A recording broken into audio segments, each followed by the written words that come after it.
आज हम चर्चा करेंगे। एक सिद्धांत होता है, पूर्णता का सिद्धांत। पूर्णता का सिद्धांत यानी जीवन में हमारे पास सब कुछ है, लेकिन पूर्णता से उपयोग करें तो वो चीज हमारे काम की है। चीज हो, वस्तु हो, ज्ञान हो, संबंध हो, रिश्ते हो, नाते हो, शरीर हो, धन हो, संपत्ति हो, परिवार हो, जो भी है। पूर्णता का सिद्धांत। तो कुछ भी मिला लेकिन उसको आधा अधूरा में छोड़ दिया तो उसका कोई लाभ नहीं हो पाता है। तो हमें प्राप्त करना बाकी नहीं है। प्राप्त तो हमारे पास है, सब कुछ है, लेकिन पूर्णता से उसका लाभ लेना बाकी, उपयोग करना बाकी है। यही है बस जीवन में, और कुछ नहीं है। किसी विषय को कानों से सुनना या आंखों से पढ़ना, कानों से सुनना या आंखों से पढ़ना या अन्य माध्यम से जानना, अपनी इसको 100 नंबर का मानते हैं कि पूरी एक्टिविटी, गतिविधि 100 नंबर की है। तो कानों में सुना, आंखों से पढ़ा, उसके नंबर कितने 100 में से? 2 नंबर। केवल 2 नंबर। वो भी सोचना पड़ रहा है कि दें कि न दें। और उसके बाद, क्योंकि कानों ने सुना है ना, मन ने नहीं सुना। ऐसा याद करेंगे हम जीवन में तो बहुत सारी बातें, बहुत सारा ज्ञान जो होता है, हम केवल वहाँ बॉडी से प्रेजेंट रहते हैं, ध्यान कहीं और रहता है। ये हम पहले ही मान लेते हैं कि ये ज्ञान कुछ काम का नहीं है, हम कुछ और में ध्यान लगाने लग जाते हैं, या ऐसा मान लेते हैं। तो कानों में तो, कान तो सुन रहे हैं लेकिन हम उपस्थित नहीं होते हैं। तो absent body, absent mind present body वाला सिद्धांत होता है। तो उसके तो 1 नंबर, 2 नंबर, 0 नंबर ही मिल सकते हैं। फिर दूसरा होता है उसको जानना। कानों से सुनना और जानना, ये अलग अलग प्रक्रिया है। यानी कानों ने भी सुना और स्वयं ने भी जाना कि हाँ, ये एक सत्य है, ये एक ज्ञान है। तो उसके नंबर कितने मिलेंगे? 5 नंबर। केवल जाना, तो उसके 5 नंबर मिलेंगे। और फिर उसके बाद हम उसमें सहमत हुए। देखिए, पहली प्रक्रिया है केवल कानों ने जाना, कानों ने सुना, हमने जाना ही नहीं। वो एक फिजिकल बॉडी के अंदर केवल आवाज जा रही, लेकिन हमने नहीं जाना, हमारा ध्यान ही नहीं है उस पे। दूसरी क्रिया हुई कि कानों ने भी सुना और हमने भी जाना, यानी हमको, हम उपस्थित थे उसमें, हमने भी जाना, लेकिन उसके भी 5 नंबर मात्र है। फिर तीसरा होता है हम सहमत हुए उस बात से कि नहीं, वाकई में ये सही है। तो उसके नंबर मिलते हैं 10 नंबर। क्योंकि अभी तक उपयोग में लेने की प्रक्रिया चालू नहीं हुई, अभी केवल रिसीव करने की प्रक्रिया चालू है। हम सहमत हो जाते हैं कि नहीं, ये बात तो ठीक है। ये धन्यवाद का भाव में, पहले तो धन्यवाद के भाव की बात हो रही है या किताब में पृष्ठ पढ़ रहे हैं, और लेकिन ध्यान किधर है? दूसरी घटना होगी, धन्यवाद के भाव को हमने जाना कि वाकई में धन्यवाद का भाव में रहना चाहिए, इससे बहुत लाभ होता है। ये जाना केवल, पर सहमति नहीं हुई तब तक। थोड़ा सा फिर सहमत हुए कि नहीं, ये वाकई में अच्छी बात है। अब मन अपना खुद का सहमत हुआ, अभी उपयोग में नहीं लिया है, केवल नॉलेज इनपुट आ रहा है केवल अभी। तो इनपुट से कोई मतलब नहीं। आप बैंक में पैसा जमा कराए जाओ, कराए जाओ, कराए जाओ, और अंत समय में तक आप ऊपर चले जाओ, तो पैसा जमा कराया हुआ कुछ काम का है क्या? वो तो केवल जमा हो गया है, उपयोग में तो लिया ही नहीं, कभी निकाला ही नहीं, कभी उससे कुछ किया ही नहीं। तो ये ज्ञान अंदर आ रहा है। पहली क्रिया, दूसरी क्रिया, तीसरी क्रिया सहमत होना, और चौथा होता है आचरण में लाना। पर कब? जब कोई दूसरा याद दिलाए। स्वयं को याद नहीं रहता है। जैसे कि 21 सुनहरे नियम है, मान लीजिए। तो पहली बार कानों ने सुना, ध्यान इधर उधर था, तब तक कुछ नहीं। दूसरी बार सुना तो थोड़ा ध्यान भी था, थोड़े, पर सहमत नहीं हो पा रहा था मन। बोले ये तो हो ही नहीं पाएगा, ये ऐसे कोई होता थोड़ी है। तो उसका भी कोई मतलब नहीं निकला है, थोड़ा सा ज्ञान तो है, पर तीसरी बार कुछ सहमत मन अब के रेडी हुआ कि नहीं, ये बहुत बढ़िया चीज है, ये अभी मन कन्विंस हो गया, सहमत हो गया, तो थोड़ा सा कुछ आगे बढ़े, 10 नंबर मिले उसके। पर अब उसको आचरण में, यानी उस पर काम करने लगे, लेकिन कब करते हैं, जब वापस याद दिलाया जाता है। अगर याद नहीं दिलाया जाए तो थोड़े दिनों में भूल भाल जाते हैं। तो उसके कितने नंबर लेना चाहोगे? हैं?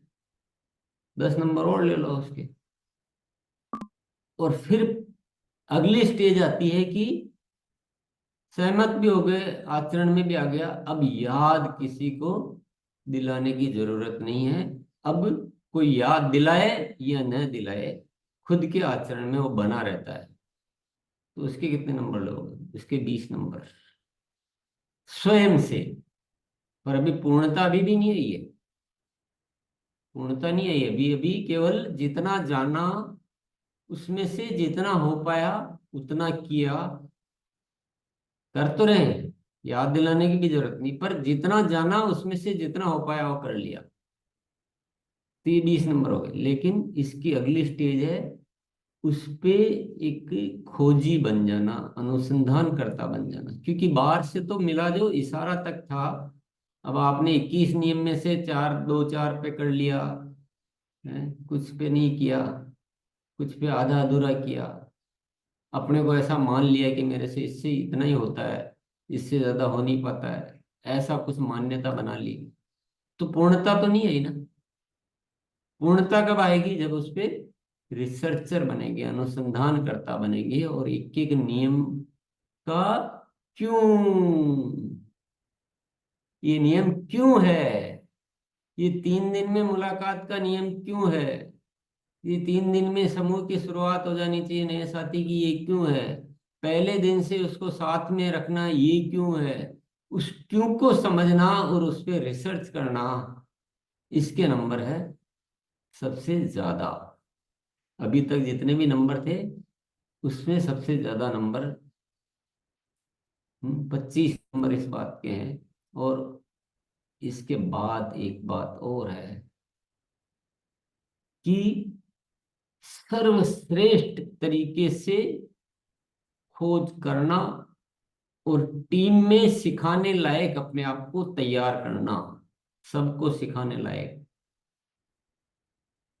तब कहेंगे ये पूर्ण हुआ। तब आपको 100% नंबर ले सकते हैं, या 95% ले सकते हैं, या बहुत अच्छे नंबर। इसको कहते हैं पूर्णता का सिद्धांत।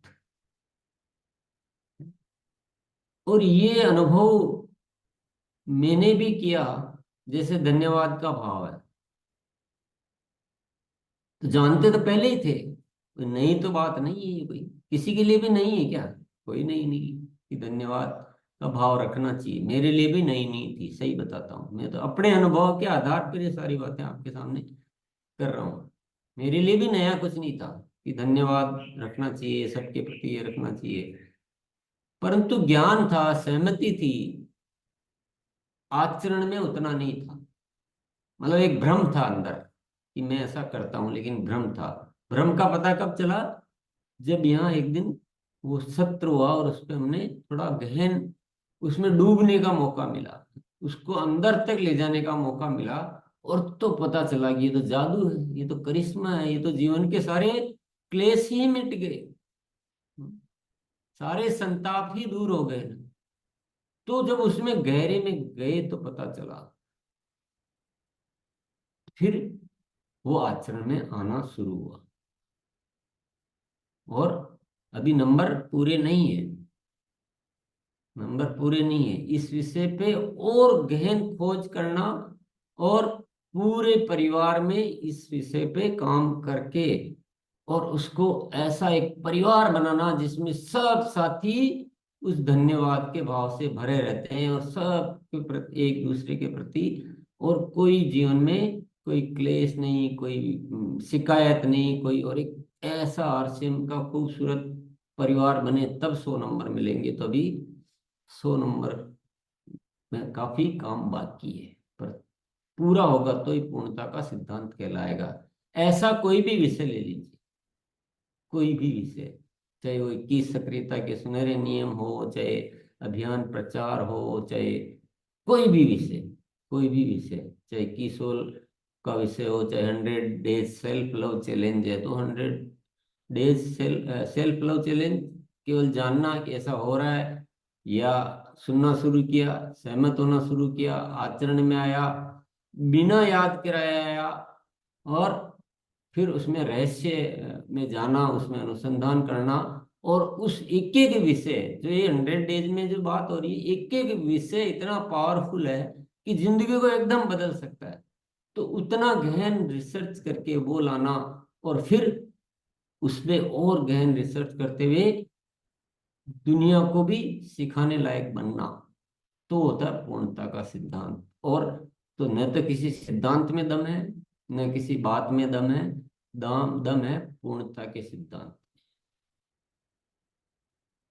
तो हम सब क्या करेंगे, हर विषय को पूर्णता तक ले जाएंगे, और इसमें वो दोस्त बड़ा काम का है जिसका नाम है क्यों। क्यों पता होना चाहिए, तभी उसमें पूर्णता ला पाएंगे, कि जो कर रहे हैं क्यों कर रहे हैं। ये धन्यवाद का भाव है तो क्यों है। अगर क्यों पता नहीं है, तो हम अपन क्या करेंगे, शब्दों से बोलते रहेंगे कि उसको धन्यवाद, इसको धन्यवाद, और वो जो भाव में जो है ना, उसमें बड़ी उपलब्धि तो उसमें है, सारा रहस्य तो उसमें है। तो क्यों पता होना बहुत जरूरी है, जिसके बारे में कल हमने चर्चा की थी, और आज हमने ये पूर्णता का सिद्धांत के बारे में जाना। तो ये सारा जानने का विषय है क्या। अगर आपने सुना ही नहीं ध्यान से, तो आपको नंबर मिलेंगे 1 नंबर, आधा नंबर, 2 नंबर।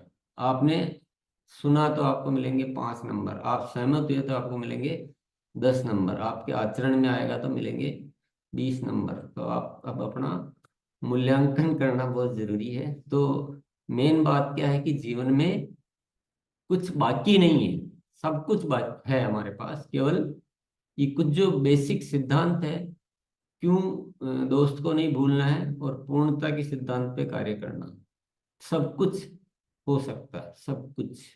नए भारत का निर्माण नहीं हो सकता, ये सत्य नहीं है। पूर्णता के सिद्धांत के बिना नहीं हो सकता, सत्य ये है। तो चलिए अभ्यास करते